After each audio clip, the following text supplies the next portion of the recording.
여러분 안녕하십니까? 이루어진단 라이브 김대홍입니다. 우리 정부와 국제사회의 거듭된 경고에도 불구하고 북한이 군사정찰 위성과 탄도미사일을 기습 발사했습니다. 한반도를 둘러싼 북한의 계속된 도발 위협, 그리고 대립과 갈등이 심화되고 있는 국제 정세 속에서 국가 방위와 호국 보훈의 중요성은 아무리 강조해도 지나치지 않은데요. 이루어진단 라이브 오늘은 호국 보훈의 달을 맞아 강정의 국가보훈부 장관과 함께합니다.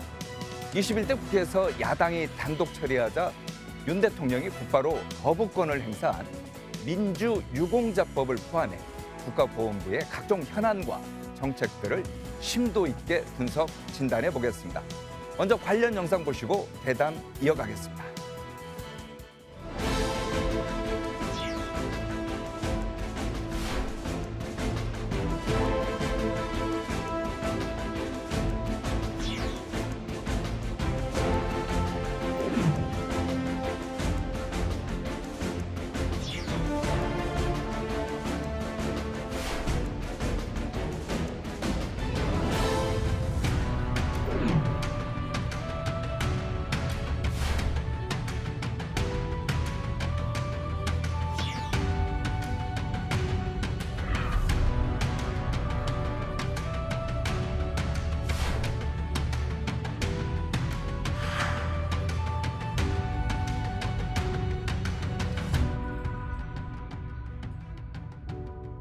네, 보시는 것처럼 6월은 호국 보훈의 달입니다. 호국 보훈은 나라를 위해 몸과 마음을 바친 독립유공자, 참전용사, 그리고 자유민주주의의 발전과 국민을 위해 희생하거나 공헌한 분들의 숭고한 뜻을 기리고 보답하는 것입니다. 너무나도 당연하고 해야 할 일이지만 우리는 정말 잘하고 있을까요? 또 정부 정책이 미흡하고 부족한 것은 없을까요? 오늘은 이 문제를 심도 있게 짚어보겠습니다. 강정의 국가보훈부 장관 나와 계십니다. 안녕하세요. 안녕하십니까. 이제 취임하신 지가 한 6개월 정도 되나요? 네, 6개월째로 들어섰습니다. 네. 지금 이제 보니까 배지 달고 오셨는데 좀 특이한데 네. 저게 뭐죠? 아, 이 배지 오늘 처음 보시는 건가요? 네. 네. 국가보훈부에서는 호국 보훈의 달을 맞이해서 나라 사랑 큰 나무를 부착하고 있습니다. 6월 한 달 내내 아마도 국무위원님들 모든 분들과 또 나라를 사랑하시는 분들 이 나라 사랑 큰 나무 많이 달고 있는 것을 자주 보실 수 있을 것입니다. 네. 이거 보면은 우리나라가 이제 기념일이 많잖아요. 그렇죠. 예. 근데 이제 한 달 전체를 기념일로 하는 거는 5월 가정의 달. 네. 그다음에 6월이 이제 호국 보훈의 달. 그렇습니다. 요 이제 두 개인데 네. 한 달 전체 아닙니까? 네. 그래서 6개월 동안 많은 경험 이제 하셨을 텐데 가장 뜨거운 거는 아마 제 생각이 이거 같아요. 국가 이제 민주유공자법. 네. 네. 민주유공자법. 이게 지난 21대 국회에서 마지막 본회의 그렇습니다. 거기서 네. 야당이 이제 단독 처리를 했고 네네. 또 윤 대통령이 거부권을 행사를 했고 하는데 장관께서는 윤 대통령한테 이거 거부권 해야 됩니다라고 제청한 걸로 알고 있는데 네. 왜 반대하시는 겁니까? 네. 민주유공자 법안 현행대로 한다고 하면은요. 자유민주주의의 가치에 대한 훼손이 일어나고요. 또 국가 정체성에 혼란을 주게 됩니다. 따라서 사회적으로 공감하고 또 그런 부분이 해소된 분들이 국가유공자가 되지 않는 경우에는 사회적으로 큰 혼란을 야기하기 때문에 네. 이것은 대통령님께 부담을 드리더라도 나라를 위해서는 결국은 거부권 제안을 요청드렸습니다. 네. 자, 그러면 네. 지금 장관께서 말씀한 내용을 시청자분께서 잘 이해를 못할 수도 네, 있는데 야당의 입장, 민주당의 입장하고 그다음에 여당 국민의힘의 입장이 뭔지 저희가 이제 녹취를 좀 모아봤는데 같이 보시죠. 네네. 민주유공자법은 사실 20여 년간 계속 논의가 돼왔던 사항인데요. 이런 논란을 제거하기 위해서 지원 범위를 대폭 조정을 했고요. 국가보안법, 형법으로 형이 확정된 분들도 제외를 했고 또 유가족에 대한 특혜 논란이 있었던 교육, 취업, 대부, 주택 공급 등의 지원을 대폭 삭제했습니다. 민주유공자 심사 기준에 대한 법적 근거도 없고 또 유공자 공적과 명단도 사실 깜깜인 상태에서 정부가 어떻게 걸러낼 수 있단 말입니까? 게다가 이미 민주화 보상법에 따라서 이미 1169억 원의 보상이 이루어진 이들을 또다시 유공자로 예우하자는 것은 이 기존의 독립유공자나 국가유공자뿐만 아니라 그분 유족들에 대한 모욕이나 우롱하는 것이라고 저는 생각합니다. 자, 여야 간의 입장차가 저렇게 이제 팽팽하고 이제 첨예하게 대립돼 있는데 민주당은 이제 이런 얘기를 해요. 논란을 제거하기 위해서 국가보안법 관련자들은 다 제외를 했다. 이게 뭐가 문제냐? 근데 이제 장관께서는 그거 갖고는 안 된다 이런 얘기죠. 네, 그렇지 않습니다. 네, 야당 측에서는 그렇게 말씀하시지만 사실 민주유공자법은 다른 국가유공자 법안이나 독립유공자법, 또 첨전유공자법, 그리고 특수임무유공자법이 저희가 있습니다. 네. 이런 법과는 결이 다릅니다. 네. 예, 이 4.19라든지 5.18 민주유공자법은 사회적인 합의를 거쳐서 법률로 명확하게 그 사건에 해당되는 분들이 국가유공자로 들어옵니다. 다만 5.18은 약간의 예외가 있습니다. 5.18 민주유공자법에 의하더라도 국가보안법을 위반한 경우에도 보훈심사위원회를 거치게 되면 그것을 한 번 더 검사하는 것입니다. 그러나 5.18 민주유공자법도 여야가 다 합의를 했고 사회적 합의를 했는데 이 민주유공자 법안은 그렇지가 않습니다. 아까처럼 이제 네네, 서로 이제 맞습니다. 다르지 않습니다. 예, 따라서 이 보상을 하는 차원과 국가유공자라 하는 경우는 네. 완전히 다른 차원이라고 말씀을 드릴 수가 있고 이 민주유공자법을 현행대로 하게 되면은 행정부에 전적으로 권한이 위임이 되어 있어서 행정부 마음대로 결정할 수 있는 부분과 보훈심사위원회 위원 교체만으로도 그 결과가 달라질 수 있습니다. 따라서 이것은 그 부적절한 많은 사건들, 논란이 되는 사건에 그분들이 보상을 넘어서 국가유공자가 된다는 것이고 동의대 사건 같은 부산 동의대 사건 같은 경우에는 가해자나 네. 또는 또 여기에 안장을 하신 예. 대신 유공자가 같은 국립묘지에 묻힐 수 있는 그런 상황이 펼쳐진다는 것은 그야말로 독립유공자로부터 해서 모든 국가유공자의 영예성을 훼손하는 혼란스러운 훼손한다. 과정이 펼쳐질 겁니다. 네. 따라서 이 민주유공자 법안은요, 다른 국가유공자 법안의 수준에 걸맞는 그런 명확한 사건과 또 명확한 기준 그리고 사회적 공감대 이런 것을 통해서 여야 간에 합의를 해 주셔야 한다고 저희는 지속적으로 요청을 드리고 있습니다. 네. 알겠습니다. 그런데 이제 저희들이 이제 보니까 민주당이 제출한 민주유공자법 25조 4항인가요? 네네. 한번 보여주시겠습니까? 저기 보면은 국가보안법 전과자를 민주유공자로 결정할 때는 보훈심사위의 심의, 의결을 거쳐야 한다. 이렇게 된다면 어느 정도 좀 맞는 것도 같은데 어떻게 생각하십니까? 저거 갖고도 안 돼요? 저거 가지고도 안 됩니다. 기존의 국가유공자법은 아주 명확하게 법률로 지정이 되어 있습니다. 어떤 사건, 어떤 기준. 그런데 이 민주유공자법은 그것을 지금 행정부나 보훈심사위원회에 위임을 하고 있습니다. 그것은 한편으로는 겉으로는 그렇게 좋은 쪽으로 해석할 수 있지만 그렇지가 않습니다. 네. 가치관이 다르고 또 경우에 따라서는 여러 위원님의 그런 역사관이나 철학관이 다를 경우에는 그것이 심사에 영향을 미쳐서 네. 기존의 국가유공자법에서는 국가보안법 위반을 한 경우에는 처음부터 배제가 됩니다. 5.18만 제외를 하고. 그러나 이 민주유공자의 경우에는 굉장히 많은 다양한 사건으로 네. 구성이 되어 있어서 그것을 완벽하게 다 숙지하고 있다고 하더라도 어려운데 이렇게 위임을 이렇게 예. 사조처럼 해놓다고 하면은 그것은 심사위원을 하는 분들에 의해서 좌지우지하니까 이것은 혼란을 가져올 수밖에 없습니다. 그러면요. 네. 이건 어때요? 보훈부가 아예 기준을 정해갖고 정치권에다가 주는 건 어때요?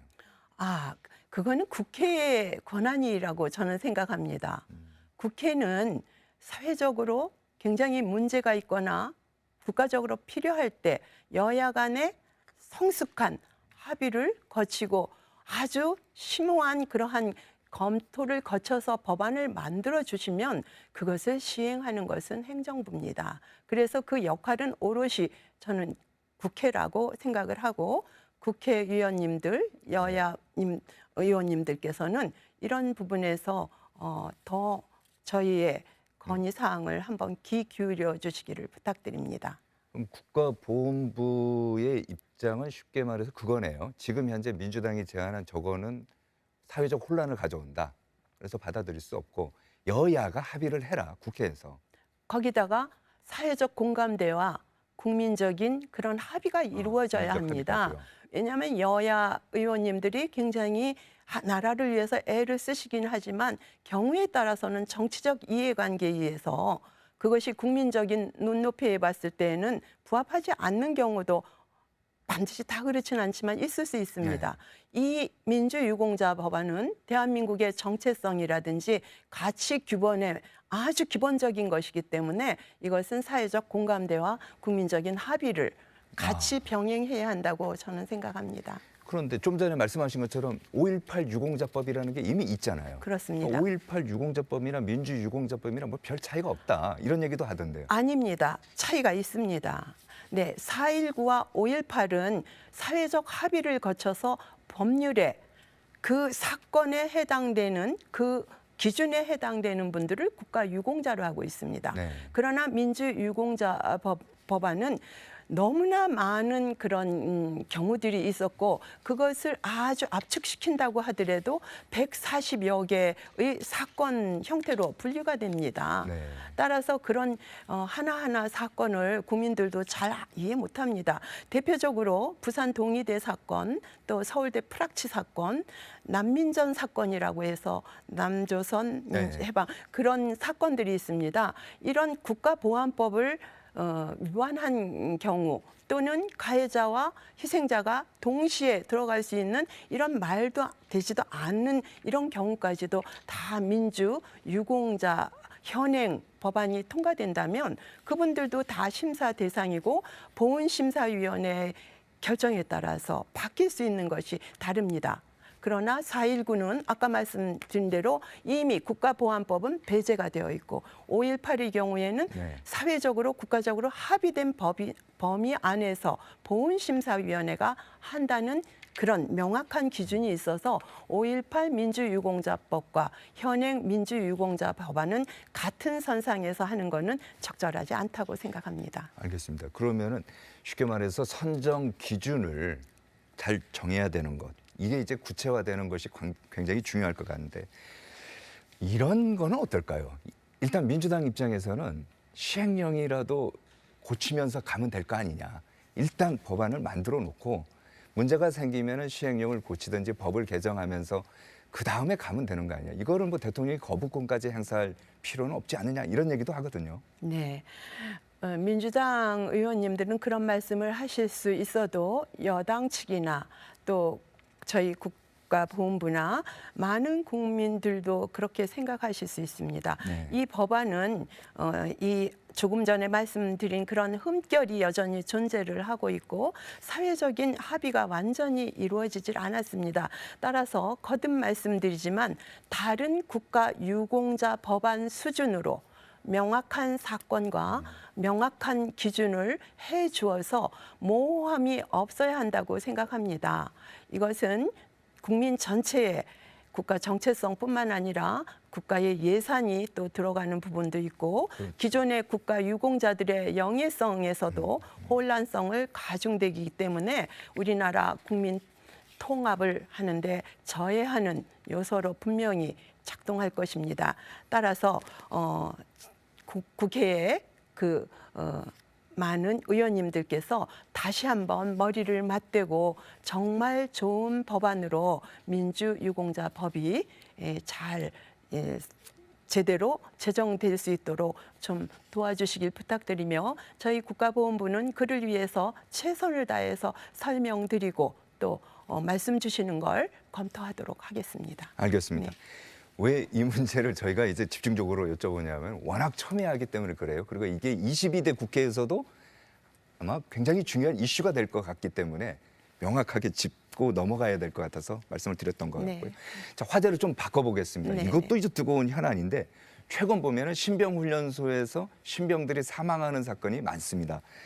예를 들어 수류탄 훈련하다가 숨지는 사고라든지 또 입대해서 열흘밖에 안 됐는데 완전 군장하고 이제 구보하다가 또 숨지는 사고라 정말 안타깝지 않습니까? 이런 사고 있는데 네. 원인이라든지 이런 거는 뭐 경찰이나 뭐 국방부에서 조사를 하고 수사를 하겠지만 국가보훈부 차원에서 예우라든지 이분들에 대한 어떤 그런 거 검토하는 건 없습니까? 아, 있습니다. 네. 그런 사건이 나타난다는 건 정말 가슴이 아프고 안타깝습니다. 당사자도 물론이고 가족분들 너무 힘든 것처럼 국민 모두도 안타깝게 생각합니다. 우리나라가 이렇게 잘 살 수 있게 된 것은 과거에 우리나라를 지켜주시고 되찾아주신 분들도 계시지만 오늘날 우리나라의 분단국가 상황에서 우리의 안전을 위해서 애쓰시다가 이렇게 순직하거나 네. 힘든 상황이 펼쳐진다고 하면은 이거는 바로 정말 가능한 빠른 시일 안에 이 후속 조치를 해야 한다고 생각합니다. 잠깐만요. 지금 굉장히 중요한 얘기인데 네. 가능한 빠른 네. 방법을 해서 후속 조치를 패스트 트랙을 쓰겠다는 얘기인가요? 네, 그렇습니다. 저희가 순직 군인 간소화된 등록 절차 적용 요건 심사 없이 바로 유공자 등록을 보통 하고 같으면 있습니다. 몇 달이 걸리잖아요. 순직해도 네, 뭐 그거 과거에는 좀 그랬는데 이것을 굉장히 아주 짧게 했고 지금 현재는 신속한 안장 심사를 거쳐서 바로 국립묘지에 안장하실 수 있도록 저희가 불편함 없도록 하는 그런 상황에 있습니다. 따라서 정말 안타깝고 슬픈 일이지만 예우를 하는 데 있어서 국가보훈부가 이 국립묘지에 안장될 수 있는 거 담당자들이 최선을 다해서 예우하고 모시도록 하겠습니다. 네. 네. 왜냐하면요 이렇게 해야 군에 가 있는 부모님이라든지 또 이제 아들이 이제 군대 갈 가족들 그렇습니다. 같은 경우도 이제 네. 굉장히 마음이 아프잖아요. 걱정도 그럼요. 심하고요. 네. 근데 국가가 반드시 이런 거에 대해서 보상을 해주고 예우를 해준다면은 그 당연한 일이긴 합니다만은. 당연한 겁니다. 우리가 이렇게 살 수 있는 거는 군인들이라든지 많은 제복 입은 분들이 하는데 특히 이 의무 복무 군인들이 가서 건강하게 나라를 지키고 되돌아오는 거를 본인도 원하고 가족들도 원하고 저희 모두가 원하는데 그러나 우리의 모든 인생에서는 불미스럽게도 이렇게 안타까운 일들이 펼쳐질 수 있을 때 네. 우리는 국가는 그를 바로 정말 감사한 마음으로 최고로 불편함 없이 빨리 안장을 해드리고 그에 따른 슬픔을 극복하도록 하는 노력들을 최선을 다해서 기울여야 한다고 생각하고 그건 너무나 당연한 것이라고 생각합니다. 네, 꼭 네. 약속 지켜주시기 네, 바랍니다. 네. 그리고 이제 6월 5일 그러니까 네네. 이제 하루 이틀 사흘 후면은 국가보훈처에서 보훈부로 이제 승격한 1년이 되는 해인데 주무부처 장관으로서 그동안 이제 어떤 변화를 많이 느꼈습니까? 네, 제가 지난 12월 26일 날 국가보훈부 2대 장관으로 취임했습니다. 그리고 5개월 정도 정말 5년 한 것처럼 많은 경험을 했습니다. 그중에서도 국가 유공자분들을 만날 때 이분들이 굉장히 자랑스러워 하셨습니다. 국가보훈처에서 보훈부로 격상된 것을 국가에서 국가 유공자를 그렇게 예우하고 정말로 귀하게 여기고 감사해야 한다는 것을 국가보훈처에서 보훈부로 승격시켜 주셨다고 그렇게 동일시합니다. 그 면에서 정말 너무나 감사하고요. 또 이제 국가보훈처에서 보훈부로 되면서 국무회의에 저희가 참석합니다. 네. 그럴 때 저희가 마지막 순서인 19번째가 아니라 9위 순서에 있습니다. 그만큼 이번 대통령께서는 국가보훈부의 기능이 단순한 유공자를 예우하는 기능이 아니라 제복입은 근무자뿐만 아니라 국민 전체, 국가 전체를 이끄는 핵심 기능을 하는 부처라고 생각해서 여야 의원님들도 거기에 동의하셔서 9위에 했습니다. 9위. 네네. 그 점에서 사실상 정율성 기념사업회 같이 부적절한 사건에 대한 거를 바로잡는 과정에서는 국가보훈부 혼자 하는 것이 아닙니다. 중앙부처뿐만 아니라 지자체나 행정부 여러 기관들과 할 적에 이것이 부로 격상돼서 여러 부처 중에서도 이제 동등한 그리고 더 중요한 의미를 역할을 하는 부처라고 하니까 협조가 훨씬 더 잘 되는 것 같은 그런 생각을 하고 있고 국민 모두 그리고 저를 아는 모든 분들이 국가보훈부 정말 중요한 역할을 제대로 바로 잡아놨고 제가 이 역할을 하니까 정말 잘해 주었으면 한다는 당부를 하고 알겠습니다. 있습니다. 네. 본인 얘기는 하지 마시고요. 네네. 자, 22대 국회가 이제 개원되지 않았습니까? 네. 개원되면은 같은 맥락인데요. 이게 상임위라는 게 있어요. 그렇습니다. 네. 네. 그럼 이제 지금 현재 보훈부 같은 경우는 정무위 소속으로 제가 알고 있는데 네. 정부 부처의 상임위 이제 부로 이제 승격됐으니까 네. 그러면 보훈위원회 뭐 이런 거를 상임위를 하나 만들어야 되는 거 아니냐 하는데 이것도 어떻게 생각하세요? 저는 사회자님께 진심으로 감사하다고 말씀드리고 싶습니다. 네, 국가보훈처가 군사원호청 61년도에 시작해서부터 이 기능과 사명이 많이 제대로 잡아지고 있습니다. 그랬을 때 저희는 국무총리실 산하의 정무위원회에 속했습니다. 그럴 때 지금 현재 정무위원회는 공정거래위원회나 금융위원회 이런 경제 그렇죠. 쪽이고 국무총리실 산하에서 조정 역할을 하는 그런 기능이 들어와 있습니다. 이 국가보훈부의 사명이 그러면은 어떤 것일까 했을 때 유공자 예우하는 부분, 국민 전체에게 확산하는 그런 부분, 또 보훈 외교하는 부분 이렇게 각각의 기능을 어느 쪽으로 보느냐에 따라서 좀 달라질 수는 있습니다만 분명한 것은 국가보훈부의 역할은 대한민국이 존재할 수 있도록 나라를 되찾고 지켜준 분들을 예우하고 지금 현행 일상을 가능하게 하는 제복 근무자들을 예우하고 그것을 특정한 국가보훈부가 하는 게 아니라 국가와 국민 모두가 함께 하는 것을 가야 하는 것이 이제 제대로 왔습니다. 따라서 국가보훈부는 여러 부처 중에 한 부처가 아니라 대한민국을 지탱하고 있는 주춧돌의 역할이고 많은 부처들을 합해서 대한민국의 미래로 나가는 것이기 때문에 이것은 특정 소속의 정무위원회나 국방위원회나 무슨 외교문화가 아니라 특수하게 여성가족위원회처럼 독립적으로 국가의 미래를 위해서 현재를 중시하면서 간다고 하면은 보훈위원회가 설립되는 것이 마땅한데 이 부분은 여야 국회의원님들께서 잘 해주시리라 믿고 기대하고 있습니다. 알겠습니다. 네. 자, 6월 이제 보훈의 달 하면은 이 프로그램 시청하시는 많은 분들이 국립현충원 이걸 이제 떠올릴 거예요. 네, 맞습니다. 근데 저희가 제1회 현충일 기념식을 담은 아주 귀한 영상을 찾았습니다. 아, 그래요? 네, 한번 보시겠습니다. 네, 네. 1956년 제1회 현충일 기념식 장면인데요. 서울 동작동 국립묘지에는 국군 창군 이래 전사한 여러 영령의 추도식을 엄숙히 거행을 했습니다. 이날 식장에는 함태영 부통령과 내외 귀빈들이 참석을 많이 했고요. 유족과 국군 장병, 시민과 학생 등 2만 명이 이제 모였다고 합니다.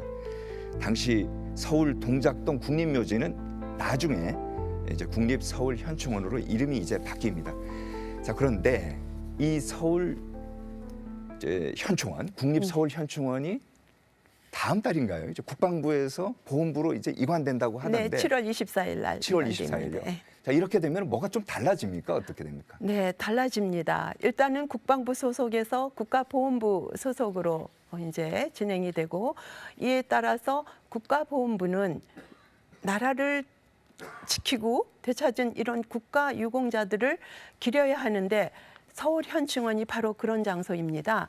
그런데 우리 사회자님은 현충원에 한번 다녀오신 적이 있으실까요? 글쎄요. 네. 네. 많은 국민들이 알고는 있지만 네.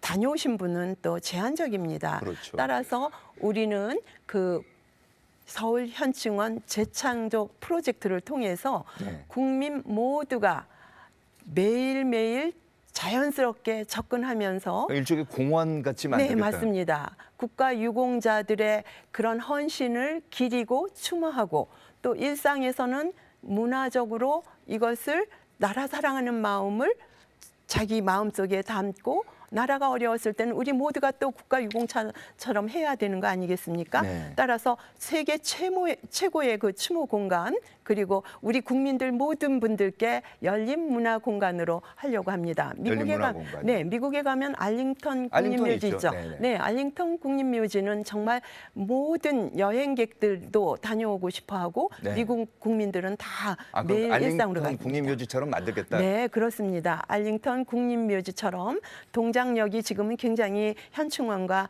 접근성을 용이하게 해주지 네. 못합니다. 서울 현충원 재창조 예. 프로젝트에서는 그런 부분들이 아주 자연스럽게 접근이 가능하고 일상적으로 우리가 매일 다가가면서 유공자도 기리고 우리 모두도 문화 공간으로 하면서 나라 사랑할 수 있는 그런 공간으로 만들려고 노력하겠습니다. 알겠습니다. 이 6월 호국 부원의 달을 맞아서 준비하고 있는 행사 같은 건 어떤 게 있습니까? 많이 있습니다. 네. 우선은 6월 호국보훈의 달은 국가 유공자를 기려야 되겠죠. 네. 그래서 유공자분들을 위한 그 돌아가신 분들은 저희가 참배를 하는 6월 6일 현충일 행사, 또 6.25 행사, 60 행사 다 있고요. 살아계신 유공자분들께 저희가 혜택을 드리는 것이 있습니다. 네. 네. 항공료라든지 기차, 또 그다음에 문화시설, 건강검진, 무료 택배 서비스 이런 것들을 무료로 제공을 합니다. 많은 기업들과 기관들이 동참해 주셨는데 네. 이 자리를 빌어서 다시 한번 진심으로 감사를 드립니다. 그런데 올해 저희가 내건 슬로건은 일상 속 살아있는 보훈, 모두의 보훈입니다. 근데 국민 모두가 함께 해야 한다고 생각합니다. 따라서 우리 일반적인 국민들도 함께 참여할 수 있도록 저희가 코리아 메모리얼 페스타라는 것을 올림픽공원에서 6월 8일하고 9일 이틀에 걸쳐서 백종원 대표님과 함께 네. 협업을 하고 있습니다. 네.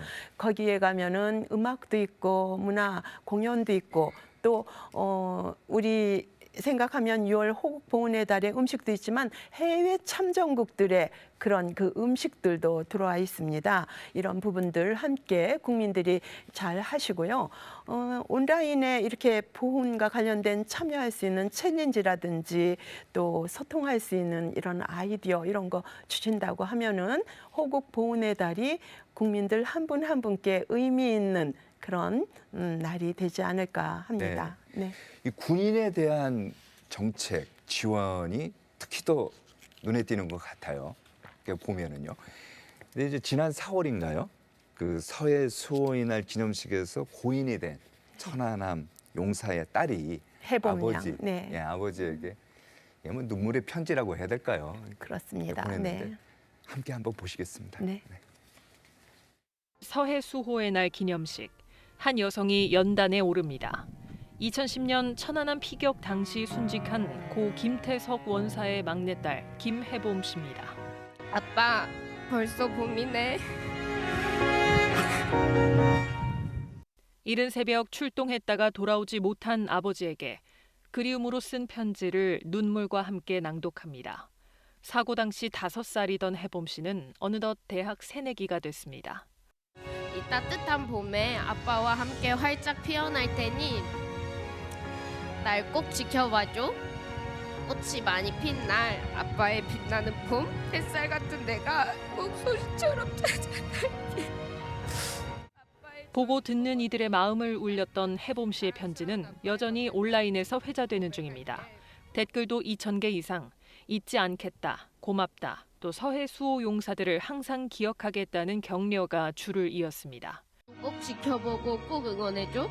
아빠가 내게 아주 커다란 힘이라는 거 꼭 알았으면 좋겠어. 사랑해요, 아빠. 아빠의 막내딸 김혜범 드림. 아버지 없는 봄을 거듭 맞이하며 이제는 성인이 된 딸의 편지는 서해수호 55용사의 희생을 다시금 상기시키고 있습니다. 참 저 영상 볼 때마다 저도 이제 눈시울이 붉어지는데 앞으로는 이제 국지전이나 위험한 작전에 참여했던 군인들은 네네. 부상을 입지 않더라도 네. 국가보훈 대상자로 이제 인정받고 또 지원받을 수 있다. 네, 이게 그렇습니다. 굉장히 이거 중요한 얘기 네, 같은데 네. 어떤 얘기입니까? 네, 그렇습니다. 연평 해전이나 천안함 피격, 또 연평도 포격전이 있었습니다. 그 외에도 또 위험한 지역에서 작전 수행하는 그런 분들이 계시는데 이런 경우에는 부상 없이도 네, 보훈 대상으로 편입하는 것을 저희가 추진하고 있습니다. 그런데 아까도 말씀드렸듯이 이런 거 할 때에는 명확한 기준이 있어야 그렇죠. 합니다. 네, 따라서 국지전은 어떤 것인지 또 특수 작전의 범위는 어디까지인지 구체적인 기준과 필요한 지원 내용들을 검토하면서 이렇게 분단 국가인 우리나라에서 위험을 무릅쓰고 나라를 수호하고 있는 그런 살아있는 영웅분들을 어떻게 하면은 정말 예우하고 감사해야 할지 그런 것을 제도적으로 고민하고 있습니다. 아마 곧 진행될 것으로 알고 있습니다. 그거에 더해서 국민연금 이제 군 복무 기간에 맞춰 갖고 이제 국민연금을 또 좀 개편했다고 해야 될까요? 이제 변경이 됐더라고요. 저희가 이제 한번 CG를 준비해봤는데 지금 현재 현행은 저거예요. 군복무 크레딧.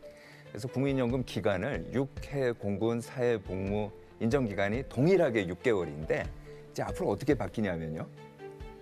이제 복무 기간에 따라서 인정 기간이 좀 달라지는 거예요. 육군 같은 경우는 18개월, 해군은 20개월, 공군 21개월, 사회 복무 21개월 이렇게 되는데 이게 좋긴 좋은데 문제는 예산 아닙니까? 네. 그래서 국회 예산정책처가 한번 계산을 해봤어요. 얼마나 이제 돈이 드나 했더니 현재 이제 군 복무자가 20대 기준으로 했을 때 연금을 수령하는 2060년대 되면은 매년 이제 7,500억 원이죠. 7,500억 원에 달한다.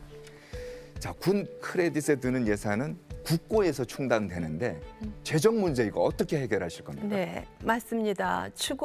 인정되는 기간만큼 재원이 또 필요합니다. 그렇죠. 네, 그래서 두 가지를 병행하고 있습니다. 국민연금법을 개정해야 하고 또 재원 마련을 해야 하는데 복지부나 국방부와 함께 논의하고 재원 마련은 기획재정부가 또 담당하고 있습니다. 따라서 소관부처가 머리를 맞대고 이 부분을 조속한 시일 내로 개정을 해야 한다고 생각합니다. 말씀드렸다시피 분단 국가의 상황에서 우리 국민과 국가를 지키는 의무 복무 군인과 군인들 우리는 그에 합당한 예우를 해야 우리의 일상이 가능하고 우리나라 모두가 부가가치를 넓혀가면서 그 재원 마련을 또 해서 하는 건 너무나 당연한 거라고 너무나 당연한데요. 생각합니다. 예, 네. 재원 마련을 어떻게 하냐 이거죠. 네, 이 부분에 대해서는 아직 이제 논의 과정 중에 있습니다. 말씀드린 대로 이 관계 부처가 지금 머리를 맞대서 법령 개정하고 추가 재원 마련하는 거는 더 논의를 해야 이제 되겠죠. 향후에 네. 기재부라든지 국회라든지 뭐 이런 거 협의를 더 해야 된다 이 말씀이시죠? 그렇습니다. 네, 그래서 이 조속한 개정을 하고 또 기재부뿐만 아니라 국회에서 네. 함께 해주셔야 가능한 일입니다. 알겠습니다. 네. 이제 보훈 가족들이 이제 몸이 아프면요, 네, 보훈 병원을 가면 되는데 네, 네, 보훈 병원이 그렇게 많지가 않아요. 네, 그래서 많은 분들이 이런 얘기를 하더라고요. 그분들이 이제 연로하고 또 이제 몸도 불편하고 나이도 이제 드시고 그래서 가까운 병원하고 네. 국가보훈부가 좀 연계를 좀 시켜서 네. 언제든지 갈 수 있게 이거 좀 해줘야 되는 거 아니냐 이런 얘기를 많이 하는데 네. 어떻습니까? 이미 저희는 6개의 보훈병원이 있습니다. 이 보훈병원 안에서 치료, 재활, 요양이 포괄적으로 이루어지고 있는데 지역적인 여건이나 또 유공자 개인적인 상황에 따라서 접근성이 또 용이하지 않는 경우가 있어서 전국에 위탁병원을 지금 두고 있습니다. 그래서 안과라든지 치과 이런 1차 의료기관 중심으로 하는데 전국의 모든 병원이 다 했으면 좋겠지만 이것도 또 예산하고 연관되어 있습니다. 네. 따라서 현재는 전국의 738개소에서 하고 있는데 2027년까지는 1140개소로 확대할 예정이고 점차 정말로 우리 국가유공자분들이 의료 서비스를 받을 수 있도록 더욱 보완해 나갈 예정입니다. 170만 보훈가족 의료 복지를 정말 잘해 드려야 하는데 여러 가지 안타까운 부분들이 네. 있습니다. 그래도 노력을 한 부분은 중앙병원 안에 치과병원이 개원됐고요. 부산 요양병원 마련돼 있고 9월에는 대구에 재활센터가 완공될 예정입니다. 네. 알겠습니다. 최근에 보니까 용산 대통령실 앞에서 납북자, 그다음에 억류자, 국군 포로 이 문제를 제기하는 기자회견이 있었어요. 네네. 아마 바로 저 사진인데요. 그 6.25 때 포로가 돼서 강제 노역에 시달리다가 북한을 탈출해서 귀환한 국군 포로 참전 용사에 대한 예우 개선, 국군 포로 참전 용사예요. 시청자분들께서 이제 좀 잘 모르실 수도 있는데 네네. 저희 이루어진다는 라이브에서 이게 좀 오래된 KBS 리포트를 한번 찾아봤거든요. 네. 한번 보시겠습니다. 네. 6.25 때 포로가 돼 강제노역에 시달리다 북한을 탈출해서 지난 9월 귀환한 장무환 일병이 오늘 소속 부대에서 전역을 했습니다. 입대 45년 만의 일입니다. 김정환 기자가 취재했습니다. 45년 만에 전역 신고라는 노병의 목소리는 감개무량합니다. 장병 장무환은 1998년 10월 20일로 면역을 명받았습니다. 장무환 일병이 전선에 뛰어든 것은 막판 전투가 치열하던 지난 1953년.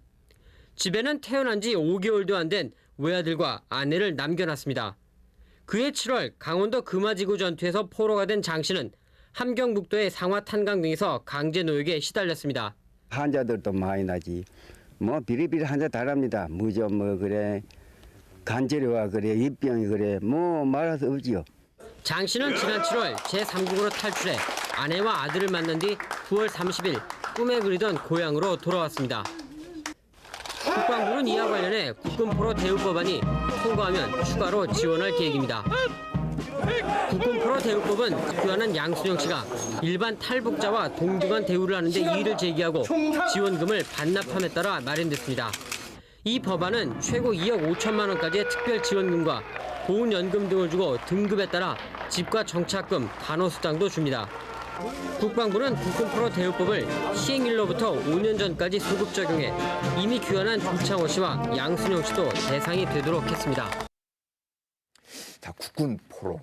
영화에도 보면 라이언 일병 구하기 네. 있지 않습니까? 미국 네. 같은 경우는 뭐 실종자라든지 사망한 뭐 유해 발굴까지도 엄청난 예산을 들여서 이제 하는데 우리도 좀 그렇게 좀 해야 되는 거 아닌가요? 국군 포로에 대해서요. 그렇게 해야 되겠죠. 네, 그래서 국군 포로 6.25 전쟁 참전 예우는 국가에서 당연히 해야 하고 미국이 그런 걸 참 정말 잘하고 있죠. 그래서 우리 경우에도 귀환자는 국가 유공자로 당연히 예우를 해야 하고 돌아오지 못하신 그 미귀한 그 포로들이 계실 것 같아요. 그분들에 대해서도 우리는 기억하고 감사해야 한다고 생각합니다. 지난 3월 말에 미귀한 그 용사분들이 7만여 분이 계세요. 네. 네, 대전 현충원에 이 미귀한 그 용사분들을 위한 그 조형물을 했고 네. 독립후손 가족의 무호손에 대한 것도 했는데 미귀한 용사분들은 자손들이 없는 경우가 많습니다. 따라서 먼 친척분들 오셨고 그랬는데 이 국가가 기억해주고 국민이 기억하면서 감사하고 우리가 그분들의 후손이 되어줘야 한다고 생각합니다. 그거는 국가에서는 너무나 당연히 해야 하는 부분이라고 생각합니다. 네, 알겠습니다. 네. 네, 지금까지 국가 유공자에 대한 다양한 지원책을 이제 살펴봤는데요. 하지만 이런 모든 일을 국가가 또 국가 재정만으로 유지하기에는 한계가 있습니다. 그런 점에서 민관이 함께 나서서 나라를 위한 희생, 유공자에 대한 예우를 갖춘 일이 중요한데 어떤 방법이 있을지 자세히 알아보도록 하겠습니다. 요 얘기 하나만 간단하게 좀 여쭤볼게요. 네. 보훈기금, 네. 보훈기금. 국가 재정이 아닌 보훈기금이 있는데 이게 뭡니까? 네, 국가 예산으로 국가 유공자를 예우하는 건 너무 당연한데 그것으로는 너무 제한적이고요. 또 국가 유공자분들을 예우해야 한다고 국민들과 많은 기업이 기부 의사를 또 표시하고 있습니다. 저희가 그래서 누구나 쉽게 보훈 기부할 수 있도록 보훈기금법 시행을 네. 개정해서 6월에 진행합니다. 네. 네, 그것을 많은 국민들이 함께 동참해 주시기를 부탁드립니다. 네, 알겠습니다.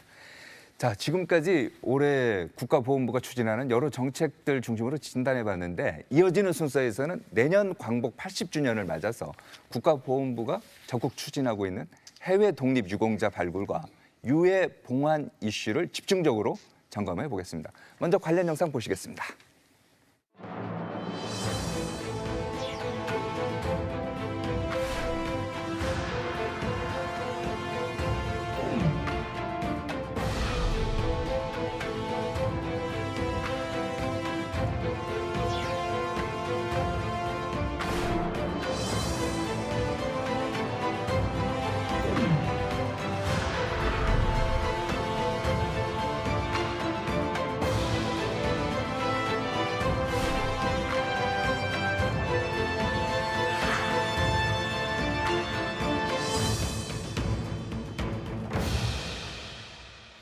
네, 장관께서는 내년 광복 80주년을 맞아서 독립유공자들의 공적을 재평가하겠다 이렇게 밝히셨어요. 네네. 관련해서 윤석열 대통령도 3.1절 기념식에서 비슷한 발언을 했는데 윤 대통령 발언 한번 들어보시죠. 네. 저는 이 모든 독립운동의 가치가 합당한 평가를 받아야 하고 그 역사가 대대손손 올바르게 전해져야 한다고 믿습니다.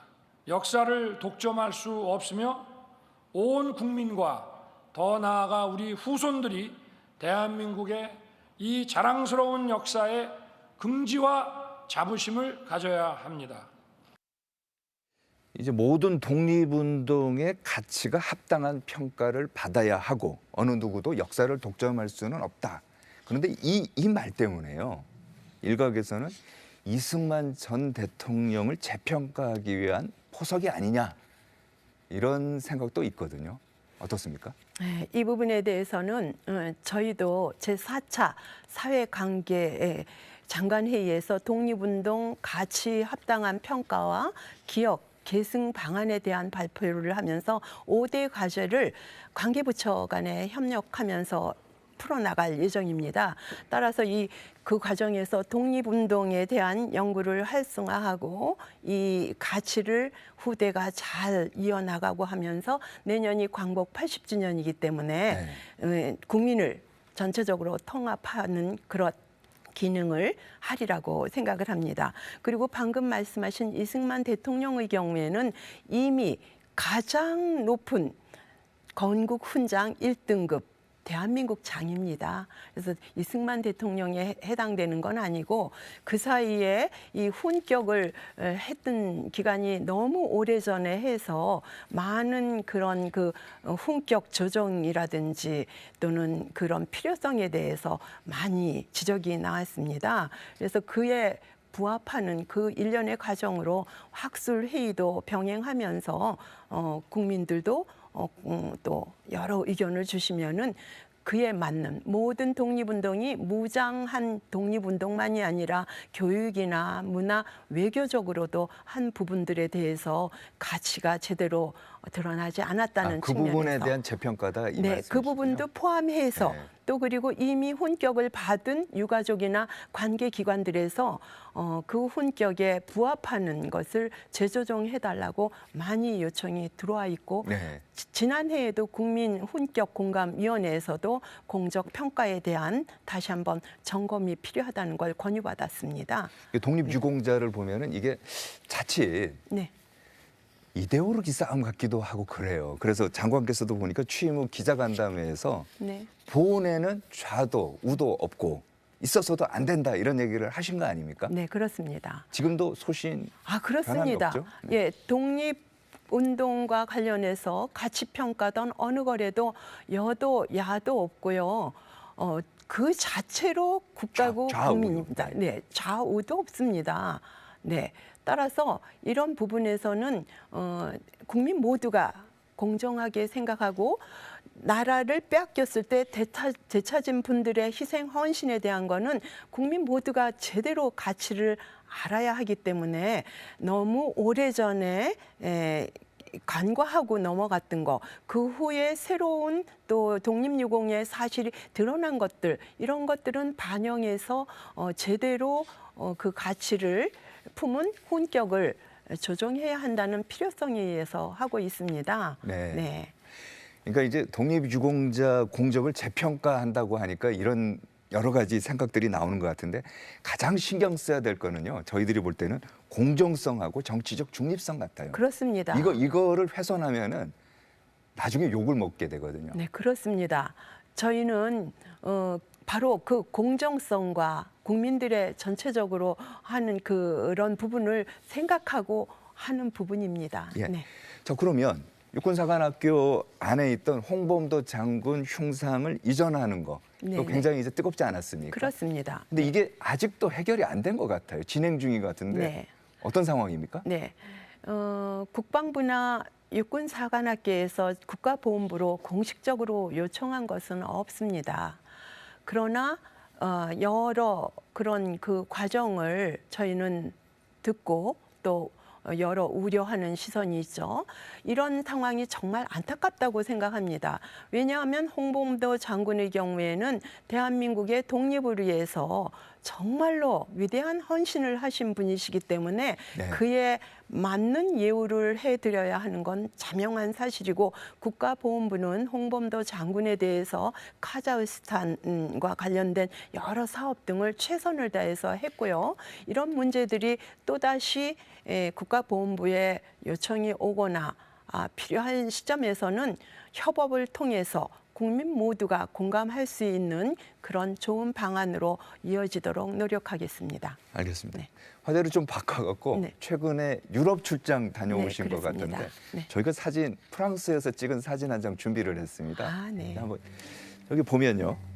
프랑스 유일의 독립유공자 루이 마랭 네. 기념 행사라고 적혀 있는데 저도 잘 모르겠는데 루이 마랭 이게 어떤 분이죠? 시청자분들이 잘 모르실 것 맞습니다. 같아요. 루이 마랭 의원님은 이달의 독립운동가로 선정되셨습니다.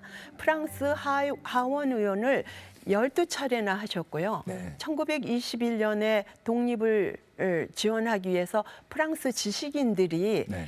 한국 친회를 창립했을 때 한국 초대 친회. 예. 회장을 했습니다. 그리고 일본 규탄 그 보고서를 11차례나 올렸고요.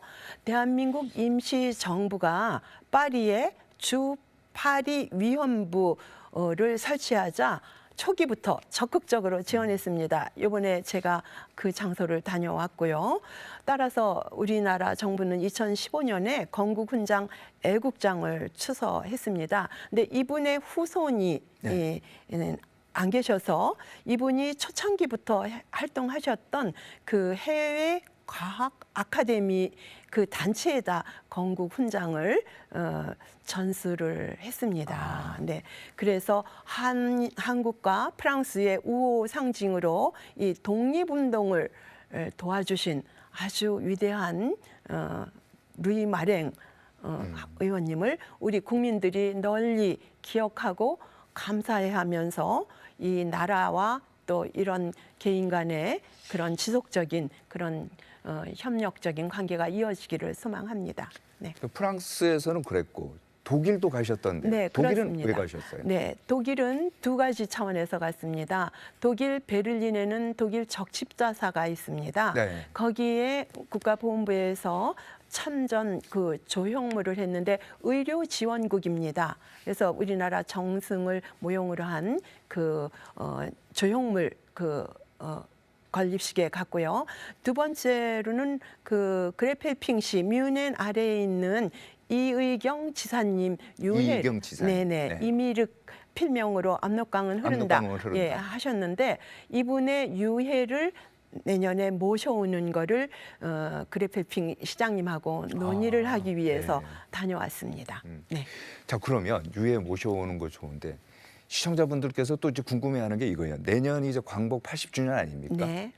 중국에 묻혀 있는 안정근 의사 유해 발굴 사업 어떻게 되고 있나? 네. 중국 측과 좀 협의하고 있습니까? 어떠세요? 네, 그런 노력은 지속적으로 이루어지고 있죠. 중국은 항일 운동을 같이 한 그런 공유한 역사가 있기 때문에 많이 있는데 유해 발굴을 위해서 매장지 그 특정할 그 명확한 자료가 굉장히 많이 필요합니다. 그래서 중국과 일본의 그 자료 요청을 하고 있고 광복 80주년을 계기로 소통을 많은 노력을 기울여서 안중근 의사님을 우리나라에 모셔올 때까지 최선을 다해서 노력을 할 예정으로 있습니다. 이게 직접적으로 이렇게 이제 국내외 애국지사라든지 독립유공자들을 이제 발굴하는 것도 이제 보훈부의 중요한 업무이긴 하겠습니다만. 그렇습니다. 네. 과거 6.25 전쟁 때와 같이 우리가 어려울 때 있잖아요. 피난민들을 치료해준 뭐 외국의 의료단이라든지 이런 것도 이제 잊어서는 안 될 것 같은데 저희 KBS 베를린 특파원이 그 당시에 한국을 도왔던 의료단의 유족들을 이제 만나봤습니다. 네. 함께 보시겠습니다. 네, 네. 갓을 쓴 노인부터 어린 아이들까지 병원 앞이 장사진입니다. 1954년 6.25 전쟁 이후 독일 적십자사가 부산에 설립한 병원 모습입니다. 2차 대전을 겪으며 전쟁의 참상을 누구보다 잘 알았던 간호사 에버트 씨도 주저없이 한국행을 택했습니다. dass mancherlei Entbehrungen auf uns warten und Opfer verlangt werden. Aber ich gehe gern, denn es gilt, Menschen zu helfen. 117명의 독일 의료 지원단은 5년간 30만 명을 치료했고 새 생명 6천 명의 탄생을 도왔습니다. 에버트 간호사는 함께 의료 지원에 나섰던 치기공사 마이어 씨와 결혼했습니다. 부부에게 한국은 가족의 시작이었습니다. 어려운 형편에도 선물을 한아름 건네던 한국인들의 정을 잊지 못했습니다. Den Leuten dann Korea-Meier genannt. Er hat auch zu der Zeit, nachdem er zurückkam, auch Vorträge gehalten über Korea. Würde ich gerne nach Korea reisen, weil da der Ursprung ja unsere Familie ist. 우리 정부는 2018년에 독일의 참전국 지위를 인정했습니다. 잊혀질 뻔했던 독일 의료지원단의 희생과 헌신을 기억하겠다는 뜻을 담아 베를린에 참전기념 조형물도 세웠습니다. 의료진 파견 70년 만입니다. 우리 정부는 독일 의료지원단 활동상을 발굴해 책으로 만든 데 이어 유가족들을 한국으로 초청해 감사의 마음을 이어가고 있습니다. 보는 것처럼요. 우리가 어려울 때 우리를 도와주는 것 이것도 이제 보훈이라고 저는 그분들을 또 이제 우리가 잊지 않고 보상을 하고 애호를 하는 것 이것도 이제 보훈이라고 생각이 되는데 최근 장관께서 이제 유럽 다니고 와서 이 보훈 외교라는 말을 했어요. 저도 이제 정치학을 공부해서 하는데 보훈 외교라는 얘기는 저도 처음 들어보거든요. 보훈 외교가 뭡니까? 네, 보훈 외교는 우리나라의 다사다난한 역사 속에서 우리나라를 지켜주고 도와준 그런 나라들을 국민들이 있겠죠. 특히 6.25 전쟁에는 우리나라 국민들도 피땀 흘려서 지켜냈지만 세계의 22개국 유엔 참전국들이 198만 명의 유엔 참전 용사분들이 오셔서 우리나라를 지켜주셨습니다. 이분들과 함께 감사함을 표시하고 우정을 이어가는 그 자체를 우리가 보훈 외교의 일환으로 설명드릴 수가 있고요. 이거는 대한민국이 세계에서 가진 유일한 보훈 외교 자산이라고 볼 수가 있습니다. 그래서 이번에 프랑스와 독일을 갔는데 정말로 그 보훈 외교 차원에서 서로 교감을 하고 좋은 관계를 맺어왔고요. 또 루이 마랭 아까 말씀드렸는데 외국인 독립운동가 분들을 계기로 미국이나 프랑스나 또 영국, 중국 이런 나라들이 독립운동사를 경유하면서 내년엔 광복 80주년입니다.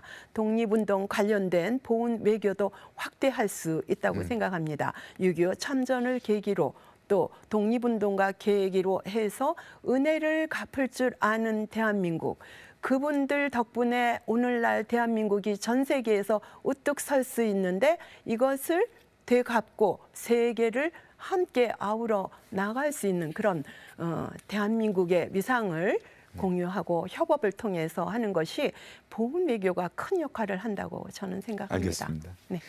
오늘 이제 장관 얘기를 이제 쭉 듣다 보면요. 이런 생각이 들어요. 우리나라 이제 갈등 많지 않습니까? 정치권 갈등, 그렇습니다. 세대 간의 갈등, 계층 간의 갈등. 근데 이럴 때일수록 보훈이라는 가치를 좀 승화시키면 국민 통합까지도 이제 될 것 같아요. 네. 자, 마지막으로 장관 재임 중에 꼭 하시고 싶은 정책이 있다면 어떤 게 있습니까? 지금 사회자님께서 말씀하신 대로 사회적인 갈등이 심화되는 이 시점에서 국가보훈부가 우리나라 국민들 모두에게 나라의 소중함을 알리고 또 국민 모두가 나라를 지키는 데 앞장설 수 있는 통합의 역할을 하길 정말 개인적으로 바랍니다. 그리고 보훈부가 승격했으니 그에 걸맞는 모든 것들을 해야 하는데 저희는 정책 개발원이 아직 없습니다.